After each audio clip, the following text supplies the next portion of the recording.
Welcome to this podcast on Leaders Cultivating a Flourishing World, presented by Dr. Maricarmen Esper. This conversation features Dr. Matthew T. Lee.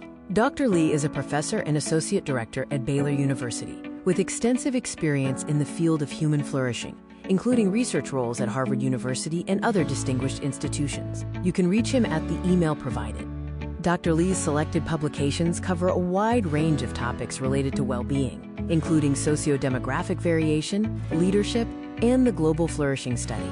These works appear in journals like Scientific Reports and Nature Mental Health, and as books from Oxford University. Thank you so much again, Matthew, for being in this interview. I'm delighted to be with you today. Thank you. So the first question, I would like to know what first sparked your interest in studying human flourishing and how this purpose evolved through time. I think most people are just inherently interested in flourishing in the sense of complete well-being across all domains, and how do we harmonize and make trade-offs in our lives. I started my career in criminology and wrote my first book on murder, and then shifted to some more positive outcomes, but probably not the fullness of flourishing. It wasn't until I encountered the work of the Human Flourishing Program that I started to think more broadly about a number of domains. I was focused primarily on the domains of meaning and purpose, and also close social relationships. And then I started to pay more close attention in my own life and in my professional work to the other domains and to other levels, not just the individual, but starting to look at how communities flourish together and how ecosystems might flourish together with individuals. So it just helped expand my thinking on this topic and my practice in my own life. Thank you, Matthew. And in what outcomes can we see that a person or a community is flourishing? There are a variety of outcomes, both subjective and objective, at the individual, at the group, and at the ecosystem level. So it becomes quite a task, actually, to measure all of these things at the same time. We can ask people survey questions about their own subjective experience. We can, as we've done in some projects, we can collect more objective data like medical insurance usage. How much are they using medical insurance? And we can compare some of the factors that promote, for example, a subjective sense of physical health with objective use of health insurance. And so we've done some of that work. But of course, we can go beyond the individual to look at the flourishing of groups and look at how groups are flourishing together, and also look more broadly at how systems are flourishing. So we've tried to do this with a variety of methods, and it's helpful that there are a lot of scholars now paying more attention to flourishing and trying to integrate across the domains of well-being that might have been the focus of studies, but not brought together into dialogue with each other. So that's sort of where the field is moving right now. It's a relatively young field in the social sciences. It dates back quite longer in the humanities. Yes, and it's very important. And I think it's the goal for all persons and communities to flourish and to develop our best version. I have another question, Matthew. As co-investigator of the Global Flourishing Study and across your research, what findings have surprised you the most about what contributes to long-term well-being? Well, the Global Flourishing Study is a longitudinal project, ideally collecting data for at least 5 waves. We hope to go longer than that. So following the same person once a year for 5 years, and maybe more if we can find a way to fund that. We have so far reported results on just the first wave. There are a few papers in progress looking at 2 waves, and the 3rd wave of data have been collected and should be made available to us and everyone else in the world at the same time very soon, in the next few weeks.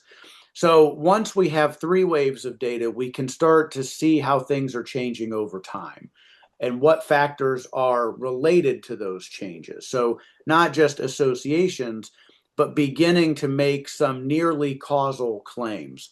So I would say we're still very early in our analysis Yeah. of the long-term effects. But what I would say so far is that we are finding that high income countries are not flourishing at the highest level. The people in those countries are not flourishing at the highest level. It's middle income countries that are doing somewhat better on a number of flourishing domains and composite flourishing as we measure it with our surveys. And so one of the things that we're doing is to begin to look at strengths and weaknesses within countries. Some countries have a very high economic development, but maybe lower experience of subjective well-being. Other countries are better at promoting global peace or democracy or caring for the environment, but lower on some other measures. So what we're finding is that many countries have both strengths and weaknesses, and there's an opportunity for us to learn from and with each other as we journey together as a species for the shared flourishing of all. And just a couple of findings I would point out that, especially in high income countries, young people are not doing as well as older age groups. And so this is disconcerting if we look to young people as the future and we're not helping them to flourish early in life. We're not preparing them as well to flourish later in life either. So we really should be paying more attention to this and ask the question, why is it that this is prevalent in the high income countries? Thank you so much. Very important information, and people can think that the economy part is the main component of flourishing, but there are many others aspects of life that we have to take in account, no? Yes. And what core elements do you believe are essential for a person or community to truly thrive? Some. Yes, some. I think that central to flourishing is good character. And this would include, of course, sort of the core virtues that that people have talked about for a very long time. But one of the points that we make about the virtues is that they function together. And so if you are feeling happy or feeling positive affect, but you have achieved that by harming other people, you're not really flourishing. You might feel good temporarily. We might call that hedonic pleasure or something, but we're not suggesting that that's flourishing. So there's something about flourishing that invites us not to look at the individual plant, but the entire forest. Yeah. So, and then you start to see how there are helpful, constructive, positive, even virtuous ways of relating and sharing resources that are really central to flourishing over time and across communities. So we're starting to document that. And of course, there's been lots of research on parts of that. We're hoping to put that together into a more coherent picture. Thank you, Matthew. And talking about virtues, character traits, how do you see character strengths such Mm. as generosity, forgiveness, integrity, shaping the trajectory of a flourishing life? Yeah, that's a great question. I think that,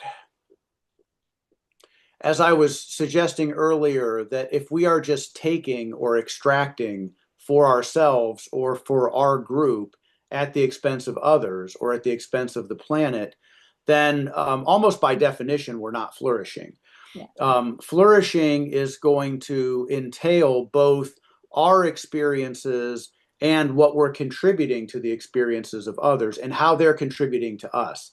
So generosity, forgiveness, integrity, and other virtues are really essential. I like to point to love as a kind of master virtue Yeah. that draws together all of the other virtues and practical wisdom. So knowing when to do, when and what to do at the right time and in the right way is really helpful. And that comes through dialogue and deep understanding of others. There's no shortcuts to just having an abstract idea. You actually have to be in relationship. So the relational virtues are really important. The intellectual virtues, the moral virtues, they all work together. It's hard to single out a few that are important. But I think that, if we start with love and practical wisdom, and then ask these questions around integrity, generosity, forgiveness, the other things that you mentioned, I think we're on our way. Yeah. And I always say that virtues are like sisters. They are together. If you practice Yes, one, you have to practice the other and the other and the other. that's And the right. philosopher says is the virtue, no, the virtues, like Yeah. practicing the virtue in everything we do. Yes. And that's a challenge and it's a human being effort every day. Uh, I have another question, Sure. Matthew. What would be five virtues a leader for flourishing Mhm. should practice in his or her performance as a leader? Well, I think the cardinal virtues here are quite helpful: wisdom, justice, courage, moderation. Those have sort of stood the test of time. So that's four, and then love would be the fifth. And so if we know how to give and receive love as human beings and as leaders, then we're better able to practice the four cardinal virtues.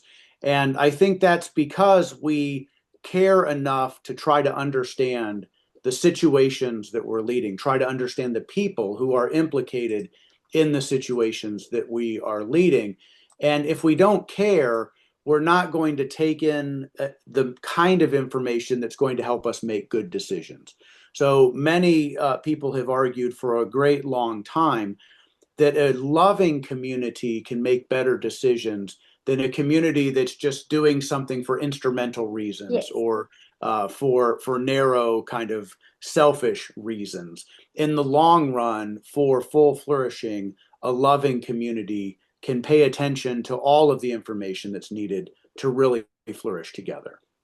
It's like love and practical wisdom are the transversal virtues Yes. we should practice in everything, like Yes, I when we think I work, think that's very well said. when we eat, when we talk, when we, I don't know, in all the areas of our lives, then Yes. the world will be an harmonious world, I And hope. to build systems that reflect those fundamental kind of core virtues and recognize the interrelationships between all of the virtues. If we have not created systems that honor those virtues, then it's very difficult for people to work within those systems to realize them. So some of it is, what are we contributing as human beings? And the other part is, what have we designed? What kind of systems have we designed? And how might we redesign those systems? And And, that's the and, work of leadership. and at the end, I think what will count is not how many things I did, but how many love I put in everything I did. Yes, No? I like that way of framing it. And so if we forget that the means and the ends are the same, then we are going in the wrong direction. So if we use bad means to try to achieve good ends, Yeah. then oftentimes we find that doesn't work. And so only starting from the standpoint of love, which can be understood in a lot of different ways, but one way that historically or classically love has been understood, it's to will the good of the other for their own sake. So it's almost like suggesting we're working for flourishing. If we love, we work for the fullness of flourishing for the other, for their sake, and we discover in that process that we flourish. So it's a side benefit of Yeah. working for the flourishing of others, that we flourish to a greater degree. So it actually seems like counterintuitive, but when you understand what flourishing is, and it doesn't require the destruction of ourselves in order to serve others, there's a beautiful kind of mutuality implied by the construct of Yes, flourishing. beautiful mutuality, as you say. I also say, if you flourish as a person, it's like a beautiful tree that makes the place the tree is more beautiful with the flowers, the fruits, the green, everything. Also, shadow for others, fresh air. Like you spread the goodness and the Yes. no, and not just flourishing you, but flourishing others. So it's Well, we mutual, have as great you role say. models in nature. You know, we don't have to invent this from a blank slate. If you just look at nature as you're describing and how it works to promote the flourishing of the entire forest by having trees make their individual contributions. Great.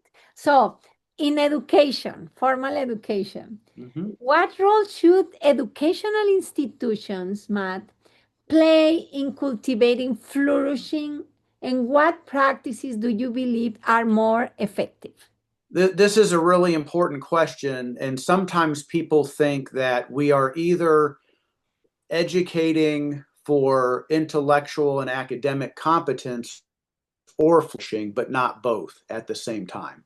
And for people who have that perspective, I would encourage you to look at a book called Mathematics for Human Flourishing by Francis Su, which talks about how the pursuit of excellence in math and the pursuit of excellence in flourishing can be the same pursuit. It's not one versus the other or something is added on. It's that we pursue math for flourishing, and that pursuit helps us flourish. And we pursue math better when we are helping each other flourish in that pursuit. So the last chapter in that book is on love. And I don't remember a lot of my math teachers talking about love or flourishing or virtues or excellences or any other thing. It was sort of math for its own sake, which is fine. I mean, for a lot of people, math for its own sake is sufficient. But for a great many other people, we need to know why we're doing something. What's the point? What will happen if I learn algebra? What can I do to make my life better and make the world better for others if I learn these skills? And I think that one of the beautiful things about this book is that it shows if you have a compelling answer to that question, then it's a lot more fun to learn math and you might learn it even better. And Yes. so we find that love is in service of operational excellence, however defined. And so it could be in the business world, it could be in the education world, but when you really love what you do and you love who you're doing it with and you love how you're doing it, you can do it a lot better. And so I think there's a great opportunity for us to think about education in those terms rather than saying, we've done it this way, now we have to add something that's a burden, we don't have time, we can't retrain people. Well, the question is, what are you doing these other things for? Is it in service of a deeper meaning and purpose, a deeper character development, a deeper set of social relationships, deeper happiness and life satisfaction? Then you're on the way to flourishing. So it doesn't require a complete rethink of education. Rather, it's just about recognizing that we can already infuse what we're doing with the purpose of flourishing, and we do what we're doing better. Great. That's very important. I published a book in Spanish many years ago titled How to Educate in Ethical Values, but it's how to integrate character education in the subjects. And I talked to many teachers and I talked to mathematics teachers. And many told me, no, I'm just the mathematics teacher.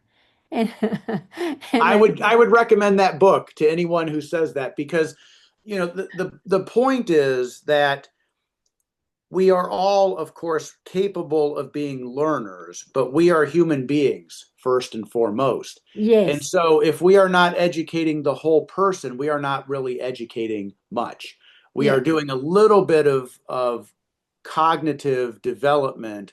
But if that's not connected to the whole person, we forget about it. I don't remember much about my algebra class because Yeah. it didn't seem relevant and I didn't think I would ever need it for any valuable purpose. So I got through it, I jumped through the hoop, and then I forgot about it. And Well, that's not what we want for human beings, for yes, education. and the world needs and demands what you're saying urgently.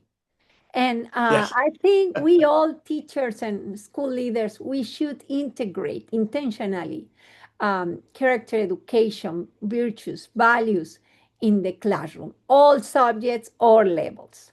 And thank you for saying that, Matt. Yeah, and one way to think about the many crises that we see in the world, and some have called this the polycrisis because they're all connected. The political strife, the economic difficulties, the environmental troubles, all of these things are related. They're not disconnected from each other. So we could call that the polycrisis. And a lot of observers have said that education is the meta crisis driving the polycrisis. So there is something about the way that we are forming the character, and that includes the intellectual abilities of young people, that's contributing to the persistence of this polycrisis. So how do we begin to solve the polycrisis? We have to change how we're doing education. It doesn't mean that I have to learn something that I'm not skillful already at doing, because all of us know, when do we feel fully alive? When do we feel like we're flourishing? What are we doing? Who are we doing it with? How are we doing it? So we're already doing it, but it's pretty rare. So what if we did that more frequently? What if education, I mean, I like to talk about elementary school, because in elementary school, at least in my experience and many of the kids that I've known, you infuse the creative arts in the core learning. So in kindergarten, you're learning the alphabet by singing it, by finger painting it, by doing it with friends. It's collaborative. And so, we know that that is energizing, that human beings become engaged when we do it that way. And then we start separating the arts and friendship and trust and joy from the educational journey, and it becomes this competition for scarce scholarships or scarce jobs or whatever. So we know from our own experience what works, and we can go back to that. We don't have to forget that. And so I think that's one of the opportunities we have with education for flourishing, is let's ask the question, when in our own lives have we or do we feel fully alive? And how can we bring that into the classroom? And then as we start thinking about flourishing as an outcome, rather than just economic growth as an outcome, for Yes, example, yes. then we can start to solve the polycrisis. But otherwise, with the tools that we have, we created the polycrisis. We need to remember some tools we've forgotten. Thank you, Matthew. How do cultural, social, and economical factors influence a person's ability to flourish, and what can communities do to bridge those gaps? Well, that's a wonderful question. We could spend an hour just on that Yeah. one. I would one thing I would say is in our book Leadership for Flourishing, which you kindly mentioned at the beginning of the show, we have a chapter where we say flourishing is whole human well-being in beloved communities and thriving ecosystems. So it's my feeling that in beloved communities, the individual can find wholeness. Sometimes we talk about wholeness amidst adversity. So it's not the escape from suffering, but it's a recognition that there is suffering in life, but we can still Yeah. be whole in that suffering, in a beloved community, in a community where people are caring for each other and they care for something bigger than themselves. So then we start to look at thriving ecosystems, where that could include the natural world, the political world, the social world, the economic world. So there's all of these different kinds of ecosystems, but we feel a sacred responsibility for having all of those ecosystems thrive. And so in a beloved community where we feel whole, even amidst adversity, where we are contributing to a transcendent purpose in the service of what's best in each of these ecosystems, and we feel responsible for that, I think that that kind of a model can really offer to human beings a vision of what it would look like to solve the meta crisis that's driving the poly crisis, and to do it with love. And so, if we understand that many of the structures that we've created, cultural, social, or economic, are dividing us from each other and dividing us from that task, then we can look more clearly and strategically about what we can do. So it is said that every system is perfectly designed to get the results that it gets. So if we're getting more and more polarization and worse and worse environmental degradation and economic disruptions, then that's because we've designed a system that gets that perfectly for us. So could we design a system grounded in beloved communities that would orient us towards something more inspiring?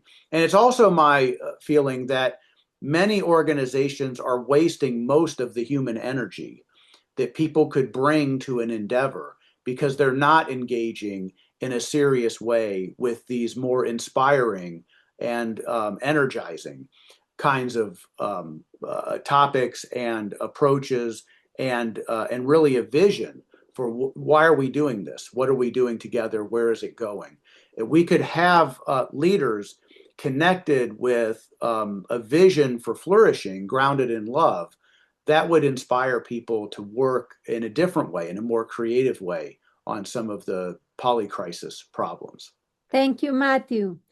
One of the last articles you published with colleagues and co authors this year, titled Sociodemographic Variation and Childhood Predictors of Showing Love and Care for Others in 22 Countries. So Mm-hmm. I would like to read the introduction of the article. Love and care are desired ends over the life course. Across relationship types and throughout the world, indeed, love and care appear to be pancultural universals. More specifically, the act of showing generous love to others, sometimes designated as loving care, caring love, or loving kindness, is a principal source of happiness and often the highest virtue or value in a variety of religious and philosophical traditions. So the question is, what are the associations between the frequency of showing various types of love and care for other people and a variety of well-being outcomes according to the research? Well, thank you for reading that a couple of sentences. I think that really highlights something that is central to our work. I would say some of our work has not been published yet, but I can say that not only showing love and care with multiple waves of data is important for flourishing, but there's what I've been calling a relational cluster, a group of variables, including showing love and care, but also social support, a sense of belonging, a sense of not feeling lonely. So there are a variety of these variables that are all relational in some way, and they all seem to have a stronger effect on flourishing as an outcome than many of the other variables. And we've measured not just flourishing with what we call the Secure Flourishing Index, which is important, but a variety of other well-being outcomes that taken together might get us closer to this ideal of flourishing. We never quite get there. It's impossible to measure everything, but we've measured something like 56 of these outcomes.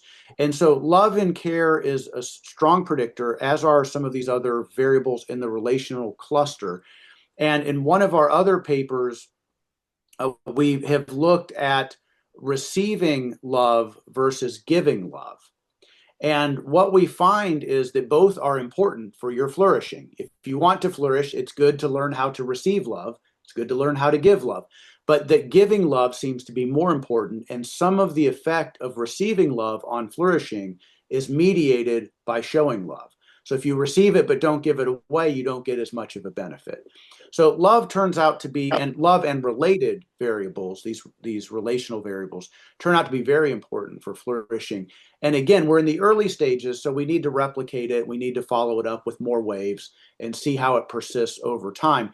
But it's not that surprising given the kind of research and just the sheer amount of scholarship within the fields of the humanities that have been devoted to love. And of course, the religious and philosophic traditions, as you mentioned, have emphasized love. So we're not saying something brand new, but we are being able to say with a little bit more empirical precision what is the effect of love and other variables in the relational cluster. Thank you, Matthew. The book Leadership for Flourishing that you co-edited and published along with James Ritchie Dunham and Katie Granville Chapman. It includes 24 important themes on flourishing and leadership from different authors in diverse areas of study and the workforce, such as business, military, education, medicine, whole human well-being, and more.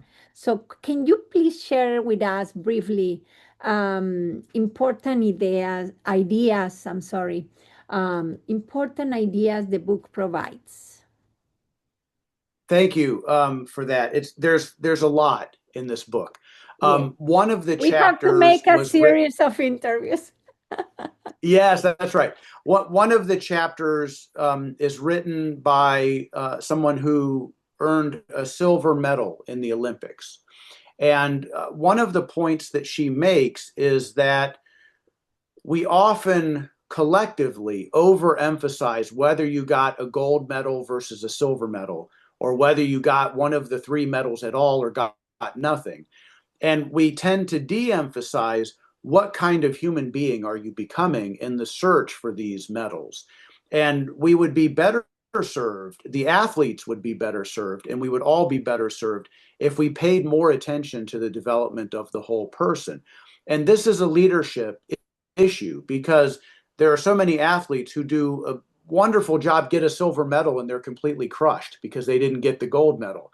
And so, and other athletes who didn't make it onto the podium by a fraction of a second. Yes. It's really, it's really difficult for us to even contemplate, the difference between the top three and number four and below, if we haven't competed at that level.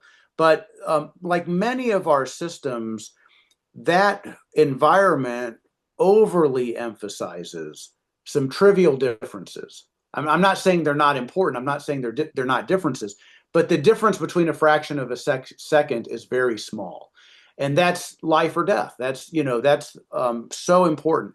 So, is there a way for us to create systems that might include competition? There's a chapter on competition separate from this one in the book, that where competition is healthy, where people are not destroying themselves or harming their emotional or physical health through unhealthy patterns of competition, because we figured out how to help people flourish through the process of competing. And I think this is the same thing in the business world. If the goal is to destroy all other competitors, then it's a zero-sum game. And that doesn't promote flourishing. It promotes a lot of hostility. It may promote some kinds of innovation, but more collaborative approaches and systems that are designed to foster collaboration could help us address some of, as I alluded to earlier, the polycrisis and the mental health issues, particularly facing young people, but facing people all over the world of all ages, are quite significant. And we could do better than that. And so one of the things we've tried to highlight in this book, who's doing better? What are they doing? And what can we learn and apply in our own context? So we have over 30 contributors to these chapters, focusing on these different sectors, as you mentioned. What are they doing? What are they learning? And how does it relate to flourishing instead of just winning competition at all costs and then leaving the casualties to fend for themselves. So it's a vision of what it would look like if we led for flourishing, if we created systems that promoted flourishing, and then everyone would benefit rather than extracting some benefit from many to feed a few.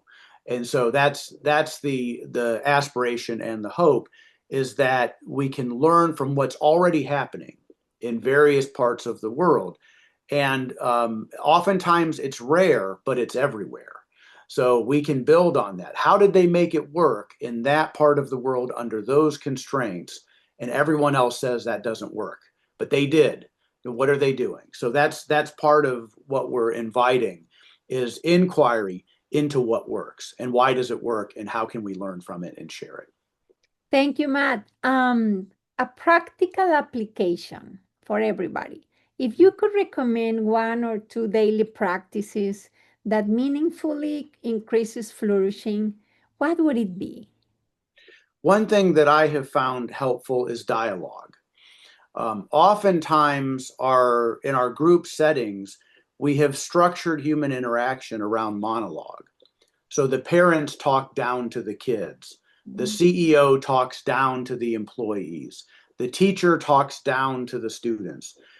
Is it possible for us to shift from monologue to dialogue? And there's a time and a place for monologue. It's valuable to have debate and discussion, but dialogue is something different. And dialogue is where you genuinely connect. So if I could recommend another book, I like Francis Sue's Mathematics for Human Flourishing, which is very relational. I also like How to Talk with Anyone About Anything, a book by Harville Hendricks and Helen LaKelly Hunt. And one of the things that they have, I think, perfected over decades is how to invite human beings to have real dialogue, not discussion, not debate, not competing monologues where, one person talks and the other's not paying attention, but they're getting ready for their monologue. So how do you have genuine dialogue where people feel safe, where they can connect authentically, and at the end they feel affirmed, they feel appreciated. Yeah. And then there's the possibility of collaboration. Yeah, And and so lifting the in many others. of our educational journeys, we have like a speech class in high school, or we have a debate team, but we don't have anything on dialogue. So Yeah. this is a skill that we can learn and we can practice and we enjoy it and we flourish more when we do it. I found it in my own life. And that's very important for interpersonal relationships Yes. at the family, at work, everywhere, no? People can be in conversation without ever connecting. They never Yeah. actually connected. They just talked past each other. Maybe coworkers for 30 years, sitting next to each Yeah. other in an office. They've never really connected. So when you Or a have neighbor. genuine dialogue, you feel that connection. Yeah. Another question, very important, Matthew.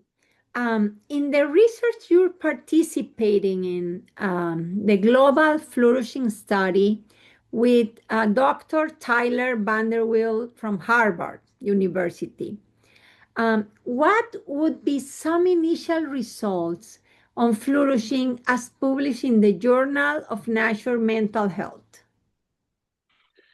Great, thank you. So one of the findings is that there's a lot of variation in flourishing across these countries. And there are some common factors, some from childhood, that seem to be helping us understand some of these variations. One, I guess, positive predictor of flourishing is religious service attendance. So in those countries where children have had more exposure to religious service attendance, or in adulthood, people are attending services at a higher rate, there's a higher felt subjective sense of flourishing. And so again, as I was alluding to earlier, some of the high income countries tend to have lower levels of flourishing and also lower levels of religious service attendance. So there's a question about whether we have adequately encouraged spiritual development in addition to economic development and relational development.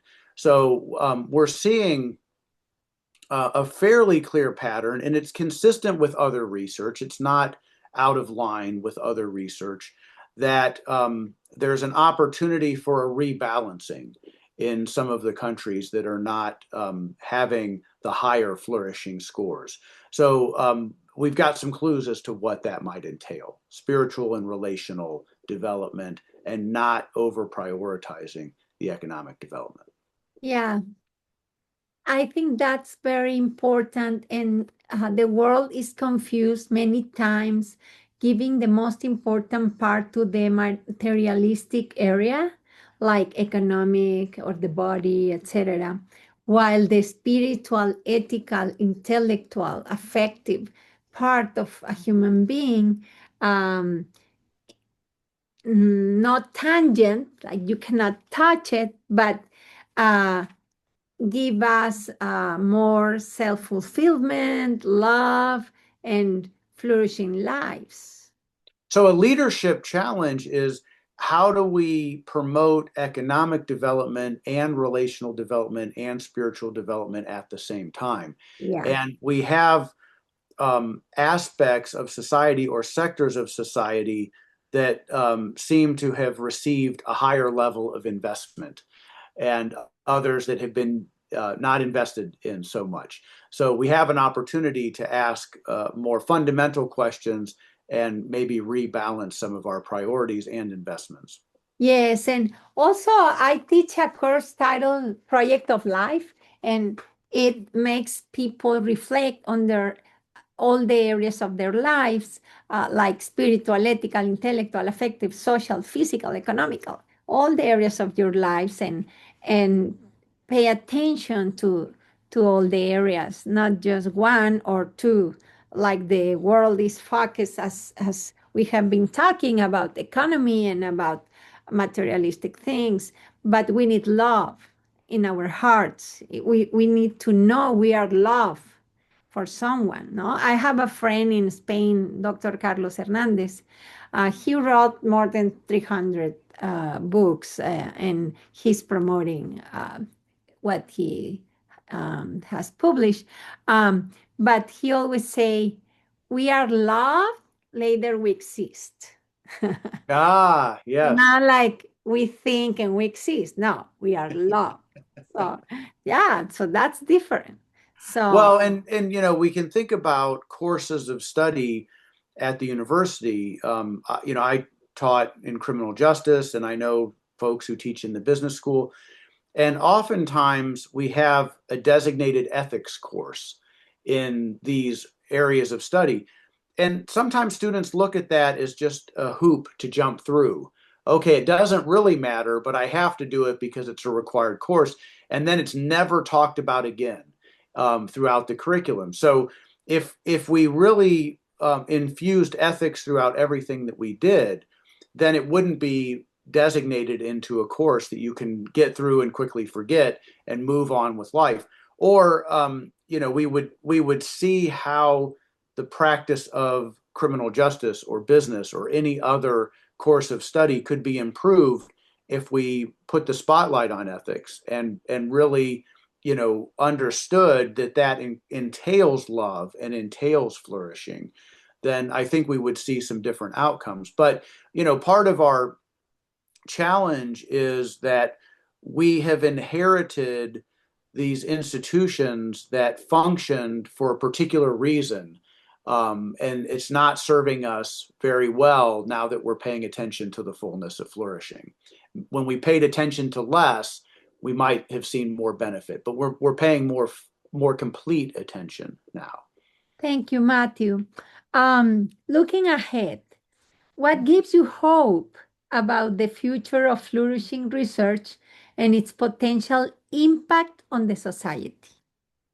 Well, I have a lot of hope that people like me have responded to the more holistic consciousness that flourishing invites.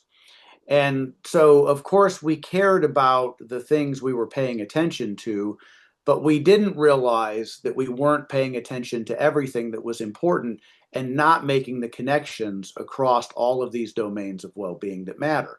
So when people are invited to do that, you can see them light up. They really, in my experience, we've been having conversations and dialogues all over the world. We've been hosting a flourishing network. People are really energized by this. It's not the case that they say, oh, this is too much. I want to go back to just paying attention to a few things. They want to think about how to integrate. And many times they ask the question, why has this not come up previously? Like, why were we so compartmentalized in our educational journeys, in our workplaces, that we weren't asking, what's it all mean when you connect the dots? How does it fit together? And so I think people are energized and inspired by that. So we see flourishing as a construct taking root all over the world now. I think, sometimes it's not quite understood the way I understand it. So there's room for different ways of defining flourishing. But I think if we're moving in this more holistic and integrated, even balanced or harmonized direction, I think that we've started a dialogue that's very beneficial. So I'm hopeful about that. Yeah, and change our mindset. And is if we include in our goals in the day, during the day, in our work, in our relationships, that mindset of practicing love everywhere we go, in everything we do, I think that could change our own reality and the community where we interact too. What reflection would you share to the leaders of the world regarding the importance of fostering human flourishing? What is I, your message? I heard this question on a podcast, and I'm blanking on where I got it, but the question for reflection was, what story am I living? Is this a story of selfishness? Is this a story of generosity? Is this a story of taking? Is this a story of giving? Is this a story of collaboration so that everyone can Yeah. flourish and the world becomes healthier because of our collaboration? Or is it a story of extraction and destruction? And so when we start to reflect on what story am I living in these terms, we can begin to notice things that maybe we've conditioned ourselves not to pay attention to, not to notice. So I think that's one way that we can begin to reflect individually. And then I would say carry that into dialogue with others in your family, in the workplace, in your community, with people who are very different from you. Travel to another land or engage with a group where you live that is unlike you in some way. So purposely seek out difference and begin to ask these kinds of questions, not just what story am I living, but what story are we living together? That's so beautiful. Thank you so much, Matthew. Thank you so much for your kindness, for your time, for your wisdom, for sharing with us your um, all your knowledge about this very important topic for the to have a flourishing world, as is the name of uh, my program. And I'm glad we together with other colleagues collaborated in the flagship of mental health for the youth for the United Nations. Yes, I that's right. think the world is very interesting now in the youth, in not just in the youth, in the whole humanity to flourish, to have well-being. We all are human beings, and we all need love. We all need caring. We all need peace. And I think if we all work together and lead together toward a better society, then the world will continue flourish and live in peace and harmony. So Well, Thank you Um, for your contributions to that work and to hosting this podcast and sharing these dialogues with the world. So thank you very much. It has been a great honor having you, Dr. Matthew Lee, with us. And thank you for your generosity with your time and sharing your wisdom and your practical wisdom. Yes, Thank thank you very you. much. And see you later. Thank And you. I will say goodbye to the audience. Thank you so much for being today with us. And let's work together to have a flourishing world. Bye bye.